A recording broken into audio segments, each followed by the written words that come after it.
2021年8月30日、山陰の旅3日目、玉造温泉加水園南さんで朝風呂をいただきました。そして中庭に足湯がありましたので、出発ギリギリまで堪能しております。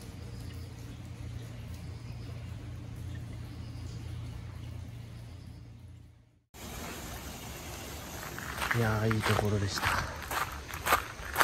もう一回ちゃんと来たいなと思います。いやー、朝も綺麗だ。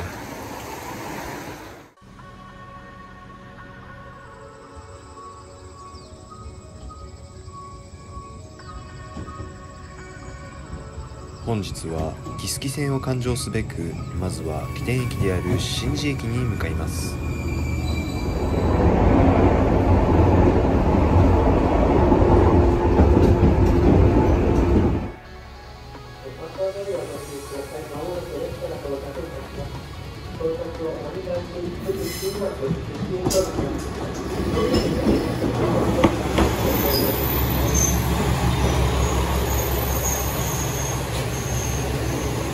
新地に到着です。お次はやってきたキハ120に乗って路線名にもなっている木次駅を目指します。ここで木次線について軽く紹介したいと思います。木次線は島根県新地から広島県備後落合に至る路線長 81.9 キロの路線で、全線にわたって単線で電化されておりませんが、かつては飲用連絡路線として賑わっておりました。海抜5メートルの新地駅から JR 西日本管内最高標高727メートルの三井ノ原駅まで大蛇のごとくうねって距離を稼ぎ、中国山地を攻略。この様子から出雲にまつわるヤマタノオロチの名を冠した観光資源が有名です。本日のお目当てはこちら、木次線利用客の呼び込みとして JR 西日本が1998年に運行を開始したトロッコ列車奥出雲オロチ号です。現在この奥出雲オロチ号は4月から11月までの金土休日およびゴールデンウィークや夏休みなどの平日に運行されており、日曜日を中心に備後落合行きのみが出雲市駅始発で延長運転されております。詳しい運転予定はホームページをご覧ください。さて、この奥出雲オロチ号ですが、車両の老朽化に伴い2023年度をもって運行を終了する予定だということがすでに JR 西日本から発表されており、もしその前に重篤な故障が発生することがあれば、それよりも早く運行を終えるかもしれません。奥出雲オロチ号の廃止に伴い、この木次線の観光列車を前日8月29日に見ました鳥取出雲市駅間を走る観光列車アメツチが木次線へ乗り入れる形で代替するということが JR 西日本と沿線自治体の協議で固まっているようです。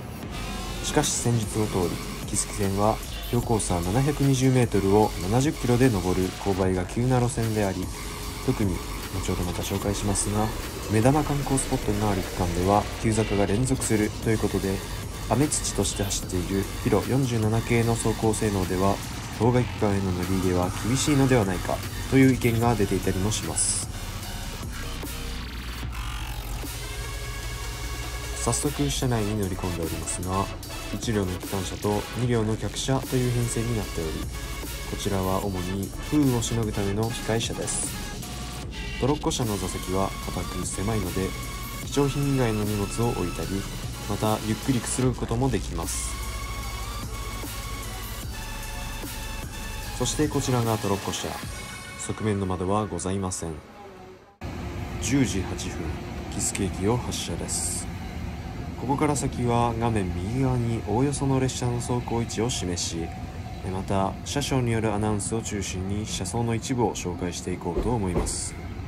木次駅では地元木次乳業のミルクコーヒーを購入いたしました。機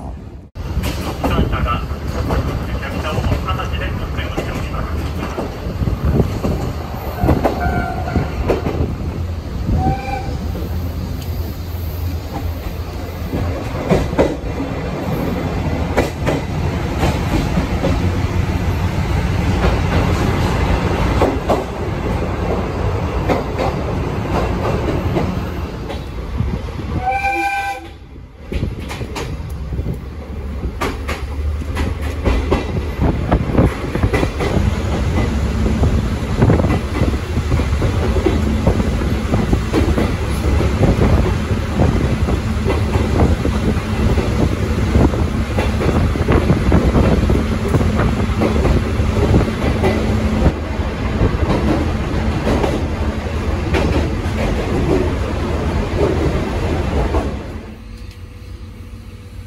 出社駅に停車中です。木次線の各駅には日本神話に登場する神々の紹介文が掲げられております。またこの駅には地元の幼稚園に通う子どもたちが描いたオロチ号の絵もありました。右前の方に少し雲がかかっておりますが、高い山々がご覧になります。足柄での産地で浅間山、今山など自然でとございる山が続いています。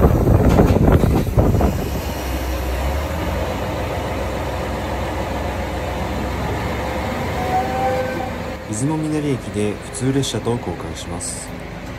みなり駅の駅舎内にある売店ではお土産や地元で採れた野菜を買うことができますが、この備後落合行きはみなり駅で1分間しか停車しません。折り返しの木次行きが20分間停車することになっております。続いて亀田駅を発車です。この駅は松本清張の推理小説「砂の器」の舞台になったことで知られており、近くの湯野神社には記念碑がございます。作中では東北なまりと奥出雲の方言が似ているということが鍵になっており、これは実際に著者が旅の途中備後落合に泊まった際に地元の夫婦の会話を聞いて着想を得たそうです。気になった方はぜひ読んでみてください。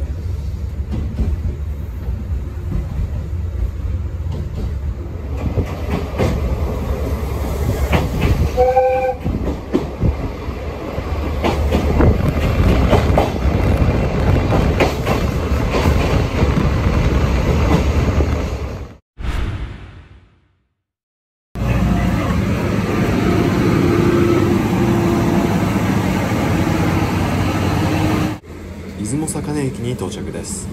出雲坂根駅では売店での食べ物やオロチ号のグッズ、さらには列車の到着に合わせて焼き上げられた焼き鳥が待ち構えております。しかしこの備後落合駅は5分間しか停車いたしませんので、乗り遅れには注意したいところです。私は焼き鳥2本とそば、そしてオロチ号のキーホルダーを購入しました。列車は木次線の見どころの一つ、3段式スイッチバックへ進んでいきます。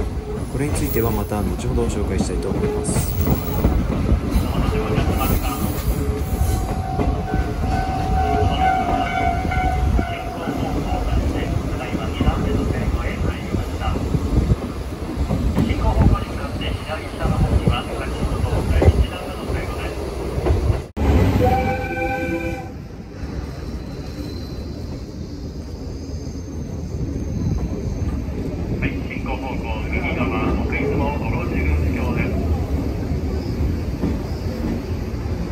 左側の赤い暗橋は右の大橋です。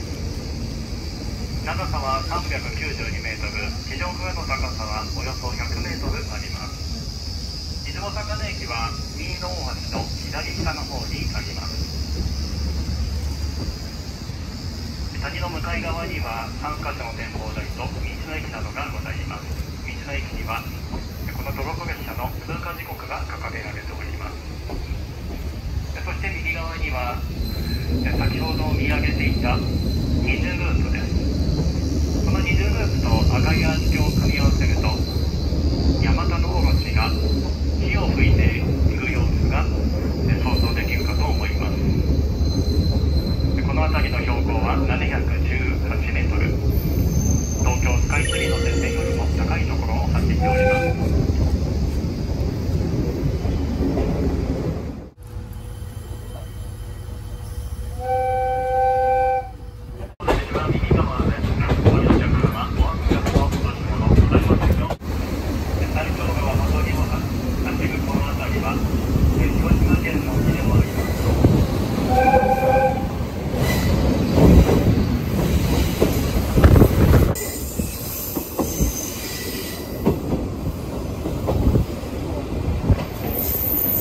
12時36分、備後落合に到着です。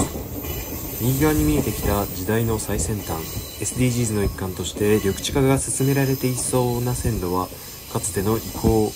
ではなく、備後落合から広島は三次方面へ至る芸備線の線路です。現在、備後落合駅を発着する列車の本数は、芸備線三次方面が1日5本と一番多くなっております。かつては引用連絡のターミナル駅として栄えておりましたが、線形の悪さや難所の多さが理由で、今ではその役割を伯備線や智頭急行線に譲り、有名な秘境駅として名を馳せております。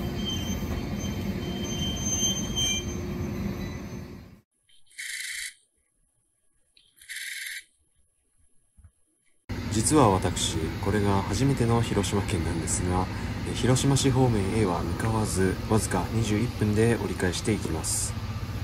ちなみに奥出雲オロチ号が備後落合駅に到着した12時36分以降、芸備線への接続は新見方面、三好方面どちらもおよそ2時間後の14時40分前後となっております。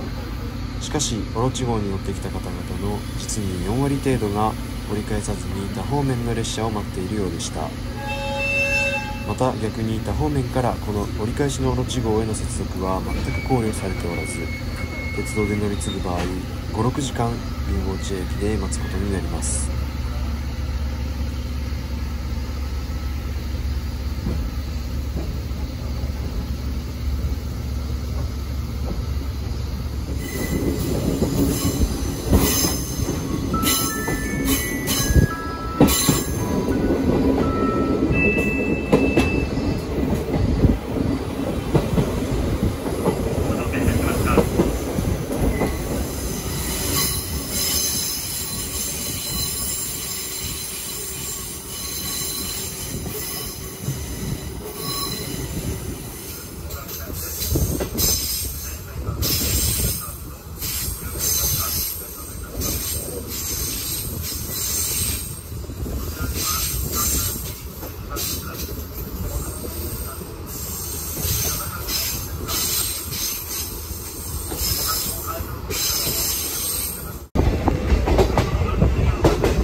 ということで標高590メートルぐらいまで下ってまいりました。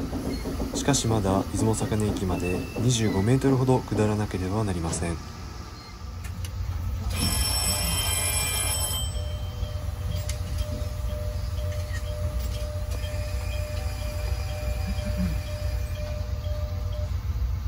三井野原駅と出雲坂根駅では標高差が162メートルありますが、直線距離では 1.3 キロほどしか離れておりません。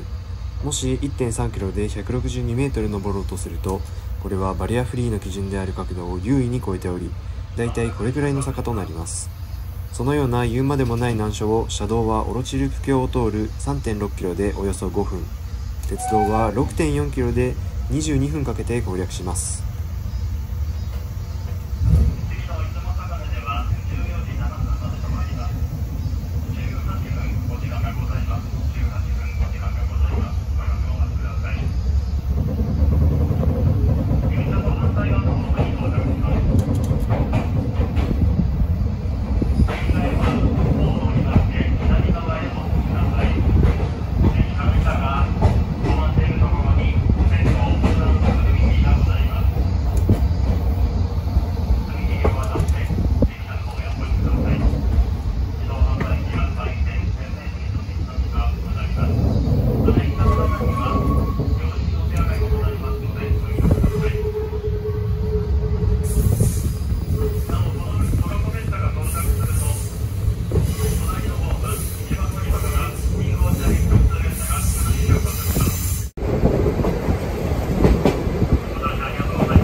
路と比べて距離ではおよそ 1.8 倍、時間としては4倍以上をかけてようやく出雲坂根駅に到着です。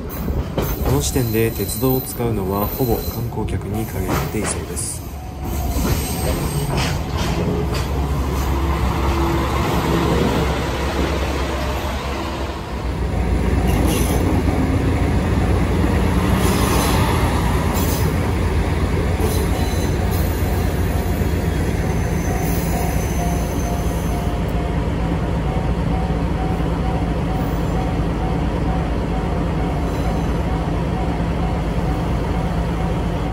オロチ号と入れ替わりでキハ120が3段式スイッチバックに挑んでいきます。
矢川駅から出雲吉野駅ではトロッコ列車ならではの地元の名産を使った駅弁販売がございます。ほとんどが予約制となっております。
落合からちょうど3時間かけて木槻駅に到着です。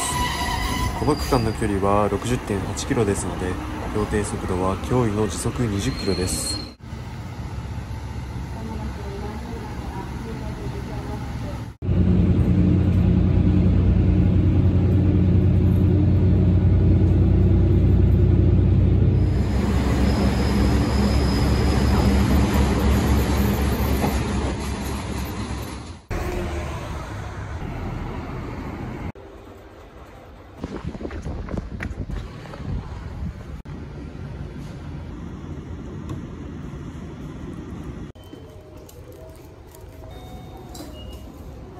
ということで本日こそはこのサンライズ出雲号に乗っていきます。キリがいいので今回はここまでにしたいと思います。奥出雲オロチ号はあんな見た目ではございますが、普通列車指定席ですので、乗車券と530円の指定席券で乗車することができます。普通列車ですので青春18切符でも乗ることができます。指定席券は乗車日の1ヶ月前の午前10時から JR 駅の切符売り場または JR 西日本のネット予約サービス E ご予約で買うことができます。大変人気の列車ですぐに売り切れてしまうと思われますが、乗車日の数日前にキャンセルが出る場合もございますので、予約状況はこまめに見ておくことをお勧めします。それではご視聴ありがとうございました。高評価とチャンネル登録よろしくお願いいたします。